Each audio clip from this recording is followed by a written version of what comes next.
新年快樂！每年嘅鐵腳，我個名余曲奇，Order of Singapore Bear Bear 送俾我嘅小袋子，歡迎嚟到我哋嘅家香港。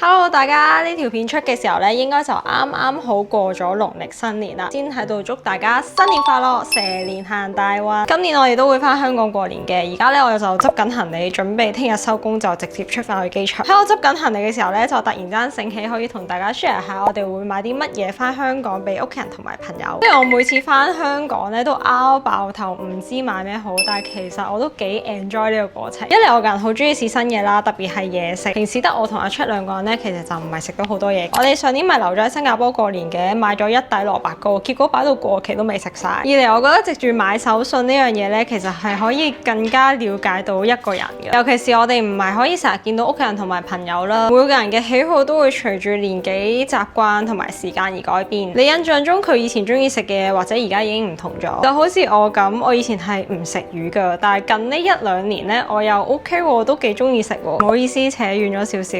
第一樣嘢就係每年嘅鐵腳屋企人指定嘅慈菇片，呢樣賀年小食咧，係我嚟咗新加坡之後先食噶，之前喺香港都好似未見過。其實佢就係慈菇做嘅薯片，冇乜調味噶咋 ，kind of 叫做健康啲啦。我媽平時咧係唔食香口嘢噶，係一啖都唔食噶。自從有一次過年買咗一次翻去俾佢哋之後咧，就成為咗每年過年翻香港必備嘅鐵腳啦。阿 Check 屋企人都中意食嘅，所以 total 買咗4盒。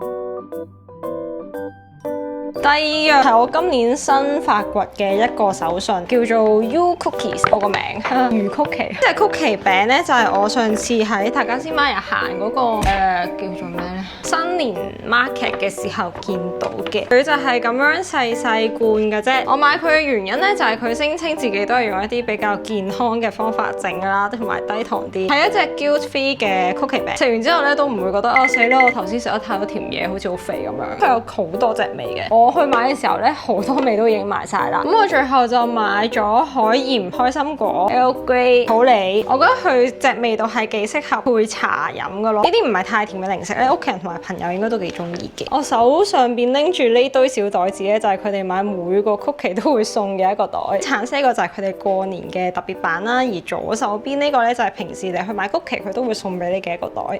講漏咗一樣嘢好重要，就係佢係 Order of Singapore。你知道喺新加坡揾一啲 Made in Singapore 嘅嘢咧，唔係咁容易嘅。見到佢係新加坡製造咧，我就毫不猶豫咁樣就買咗啦。如果嚟旅行嘅大家都想買嚟做手信嘅話咧，佢樟宜機場係有分店嘅，有興趣就可以去睇下啦。絕對唔係廣告，純粹我真係幾欣賞佢哋。仲有我想同大家分享，最近好開心咁樣收到 Bear Bear 送俾我嘅小袋子。Bear Bear 係一個嚟自英國倫敦嘅品牌，主打高質量同埋傳統工藝。每一個袋都係玻利維亞由經驗豐富嘅工匠製作出嚟。佢哋嘅創辦人本身係一個旅遊作家。有一次佢去玻利維亞旅行嘅時候，偶爾間發現當地有一個家庭咧係做手工皮革袋，佢就深深地被嗰種純熟嘅工藝同埋用心吸引咗，覺得應該要俾全世界睇到，於是就有咗 Bear Bear 啦。咁佢哋就唔單止專注喺產品製作上邊嘅，仲好專注當地嘅社區發展。到而家為止，佢哋已經喺玻利維亞提供咗超過60個公平工作嘅機會，同埋投入咗好多資源去改善當地嘅生活環境，喺學校啦、托兒所同埋工房。佢哋堅持用傳統嘅技術同埋材料，希望將玻利維亞嘅歷史同埋文化俾更多人知道。今次要介紹呢個袋就係新出嘅 The Mag，佢就係一個正正方方嘅小袋子啦。除咗可以手拎之外咧，佢仲配咗一條斜孭帶俾你斜孭嘅。不過我自己就覺得都係手拎最好睇。就咁睇佢嘅外形咧，你可能會覺得佢唔係裝到好多嘢啦，但係實際上佢嘅容量咧係絕對比你想象中大。最令我驚喜嘅係佢中間個膊位係橡筋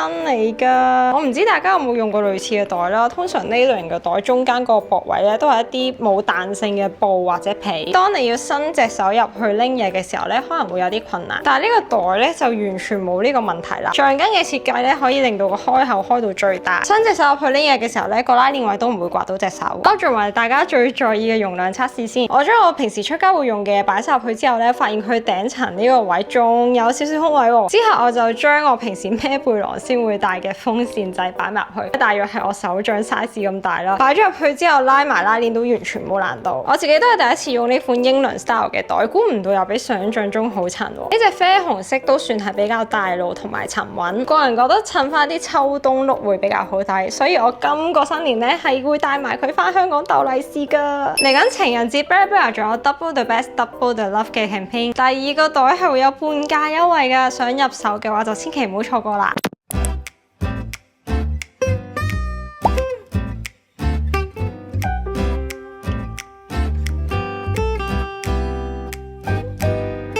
歡迎嚟到我哋嘅家香港。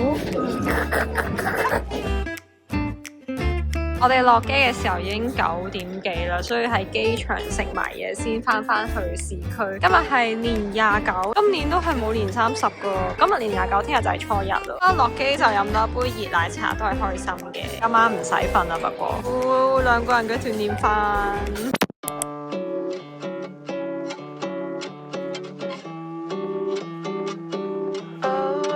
大家好，初三快樂！初一、初二咧，我哋就周圍忙住去拜年啦，所以我哋都冇真係點樣拍片。咁但係今日初三咧，就我哋兩個嘅拍拖日。通常初三咧，我哋係唔會去拜年嘅，因為初三赤口。有啲人可能會去車公啊，去黃大仙廟啊。咁但係我哋今年咧就會揀咗去馬場。雖然我哋係香港人啦，但係我哋係由細到大都未試過新年入馬場。我哋今朝食完嘢之後咧，而家咧就搭緊穿梭巴士去馬場。初三咧係唔同區咧都有安排咗穿梭巴士係免費嘅，直接送你去馬場。點啊？你今日諗住贏幾多啊？好有 expectation 就係最好嘅。你都係志在入去行個大運，攞個 experience。到了，勁快到咗20分鐘之內，就已經由黃大仙入到嚟馬場。頭先我哋晏晝出嚟嘅時候仲話，哇，今好似暖咗好多。一落車一嚟到沙田，即刻要着翻件褸。我哋係晏晝入嚟，感覺上未算真係好多人，但係今朝應該好多人咯，因為今朝張敬軒又喺度表演。敬軒啊！佢唱財神到啊！我見到，會唔會見到郭富城啊？點解會見到郭富城嘅？郭富城唔係馬主嚟嘅咩？希望郭富城可以咁跳一 part 舞啦！好多人啊！好多人啊！好多記者，好多記者。好多媒體喺度啊！哦，多謝。台內運起風車。要見即場拆蘋果批。哇！好大風啊！大家見唔見到有部大電視喺嗰度咯？前面就係跑道，賽道嘅後邊就係看台啦。今日係超級多人啊！大家都等緊跑馬。而家好似準備下一場馬匹正在入閘，一陣間要唔要去投注啊？睇下有冇心水先啦。下一場又係另一啲馬嚟噶咯。你有冇去過馬會嘅？我冇喎。去馬會做咩啊？而家呢場係2.7興隆讓賽，仲有2分鐘開始，你跑1400米，而家仲買得喎，哇！可以睇上一場邊一啲馬係贏咗喎，而家要唔要買啊？67咩意思啊？如果我唔識睇嗰啲賠率，咁我買最低賠率係咪即係最穩陣？喂，唔識用喎呢個 app，除咗你真係去 counter 買之外咧，你如果有馬會 app 嘅話，喺入邊落注咗。但係我琴日先啱整好，入咗100蚊落去，諗住今日嚟玩，但我唔係好識用個 app。今日喺邊啊？仲未嚟嘅點解？喺嗰邊跑啊！原來喺度。佢而家咁樣兜過嚟。哦，OK，嚟啦，準備嚟啦！後邊有個救護車跟住喎。哇！咪4號。哇！大二果然係大二啊！犀利！頭先佢哋喺前面跑過，跟住咁樣，咁樣。即係好似倉鼠。第一次咁近距離見到馬。頭先咧開跑嘅時候咧，係真係好似投注站出邊嗰啲阿叔咁咯。研究下場即刻。好啦，即刻。我而家先發現原來馬場係可以食煙㗎咯。好 good 啊！呢個風車好運到轉到啊，飛晒出嚟。係喎，甩咗。投注站實在太多人啦，我哋應該逼唔到入去咯。同埋我哋攞晒嗰啲飛仔之後，發現唔係好識畫飛，勁複雜，因為我哋未買過馬。我哋買咗武林密碼10蚊雞獨贏。頭先咧，我哋見到一隻馬係黑白咁樣同張耀遠同一隻色，跟住我哋又買多咗一隻。哇！我哋買幾多號我唔記得咗，6號同8號。哎呀！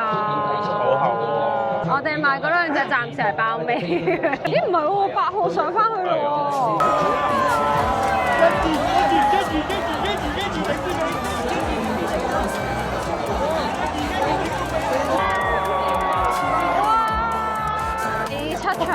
試下畫飛仔排隊買，一個 app 度咧就可以每注10蚊，但係咧排隊買就要每注起碼20蚊。我發現阿 Chat 係中意買啲賠率好高、好冷門嘅馬，跟住再買佢獨贏。到底佢大樹啊？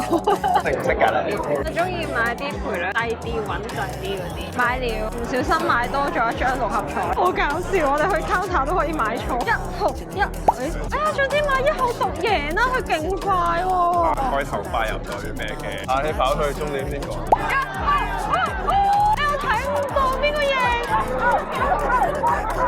？7號贏喎！第8場，我要買開心寶寶同埋蛋球開心。